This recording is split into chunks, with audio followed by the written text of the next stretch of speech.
Hi అండి. అత్తయ్య అయితే ఇంటి దగ్గర నుంచి మామిడికాయలు అయితే పంపించారు. మాకు చాలా పెద్ద మామిడి చెట్టు ఉంది. మా మామిడి చెట్టుకు ఒక స్పెషాలిటీ ఉంది.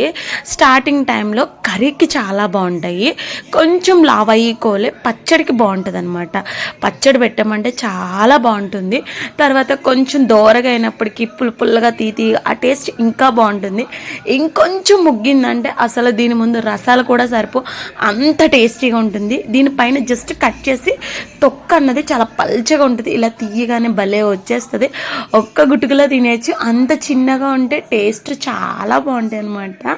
ఈ ఇయర్కి ఇవి లాస్ట్ పళ్ళు అనమాట. అందరికీ పంచగా మిగిలిన అత్తే మాకైతే పంపించేశారు. వీటిని స్పెషల్గా అట్టపెట్టెలో కానీ గడ్డిలో కానీ పెట్టక్కర్లేదు. ఇలాగే టబ్లోనే ఒక 2-3 డేస్ అలా వదిలేసామంటే చక్కగా ముగ్గిపోతే ముగ్గిన తర్వాత అసలు ఎన్ని తిన్నా వేడి చేయదు. అంత బాగుంటాయి అనమాట. మీలో ఎంతమందికి మ్యాంగోస్ అంటే ఇష్టమో కింద